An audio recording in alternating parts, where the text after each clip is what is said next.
So as Republicans set their sights on reclaiming the U.S. Senate, one of the must-win seats is in New Hampshire, where GOP candidate Kelly Ayotte is taking on Democratic Congressman Paul Hodes, and the latest poll shows that seat well within reach. In fact, Ayotte leads Hodes by double digits, 50 to 35%, and it can't hurt that she is also backed by the national politician most beloved by New Hampshire voters. That's Arizona Senator John McCain.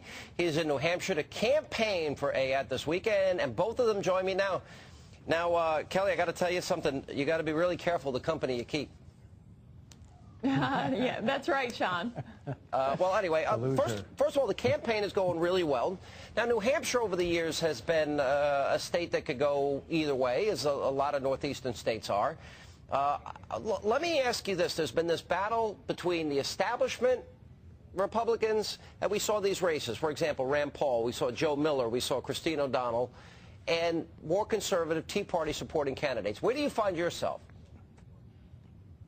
I'm a conservative, Sean, and I want to get our country back on track. Less spending, lower taxes, smaller government. And Senator McCain, you're out there campaigning, and I know this is one of your favorite states. That's my second favorite state, Sean. I love New Hampshire.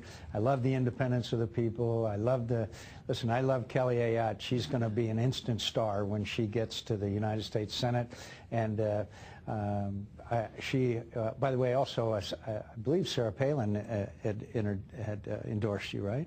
Governor Palin did endorse me in the primary, Sean. Yeah, okay. So I think Kelly has some very strong conservative credentials as well. Kelly, all around the country, as we're doing our Meet the Candidate series, and we're interviewing a number of candidates around the country, it's an interesting phenomenon to me, and that is stimulus is not coming up. Democrats are not running on it. They're not running on cap and tax. They're not running on the health care bill. Is that the same phenomenon in your state? Absolutely. The congressman that I'm running against, he voted for stimulus, but he's certainly not running on it, Sean. He's actually trying to call himself a fiscal conservative after having voted for stimulus, having voted for bailouts, having voted for Obamacare. He's almost trying to remake himself, but the facts don't support it. Will you vote to repeal Obamacare? Absolutely, I will vote to repeal Obamacare. What do you think, Senator McCain, as we now look at the landscape and it's unfolding this year, what do you think of the battle between the establishment and Tea Party candidates? Look, I think that Tea Party movement in my state and all over this country is not only legitimate, they're going to be a powerful force in American politics for a long time to come. They also want, by the way, for us to eliminate earmarking, and they also, I think, want a balanced budget amendment to the Constitution, and I think they also want secure borders. But I think they're a major factor, and they're everyday citizens who have never been involved before. By the way, could I just mention, Kelly mentioned that all these things that her opponent voted for and the Democrats voted for, this Congress will go down as the cowardly Congress.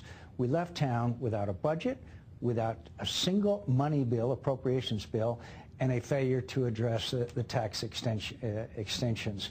Now, every business person I talk to in Arizona and New Hampshire and around this country say, look, we need some certainty. We need to know what our financial situation is going to be next year. Now they know nothing. And you know the reason the Democrats are given? They don't want to have their people take tough votes. You know, we have a pretty comfortable lifestyle in the U.S. Congress. Aren't we sent there to take tough votes? Well, apparently not. I mean, is the short answer to the question. Kelly, let me ask you, as I talk to people 4 hours a day, and I read the email here at Fox, and I listen to people, the one message that is coming across more than any other is that they want America to return to its first principles. They feel like government's gotten too big, too bloated, too arrogant, too out of control. They want to go back to what they believe is more of a constitutional government. If you are elected and you're up in the polls, how do you convey to people through legislation that you agree with that message? Well, Sean, first of all, the Constitution, the greatest document ever created, we need to make sure that our laws adhere to that, and I firmly believe in that. And I can tell you that that's going to be very important to me every time I review a piece of legislation. Also, we've got to get our fiscal house in order. I totally agree with Senator McCain. I do not support earmarks. I'm going to introduce legislation to end that process. I won't seek them for our state. We need to make sure that we have a balanced budget in this country. Those are the things that will get us back to basic principles and get this country on track. How do we get to a balanced budget? Well, we've got to cut spending, Sean. Unlike what my Democratic opponent wants to do, he wants to raise taxes. We should be cutting spending rather than burdening the Americans with higher taxes. Is the idea to go back to 2008 levels enough? Are we going to have to at some point deal with entitlements? We absolutely need entitlement reform in addition to cutting back the budget. All right, guys, good to see you. And you got to be very careful hanging out with that guy next to you on the right. We know what a good time is. You come and see her. She's great. All right, we're going to follow this. Thanks, Sean. This is an important race. We'll follow it closely.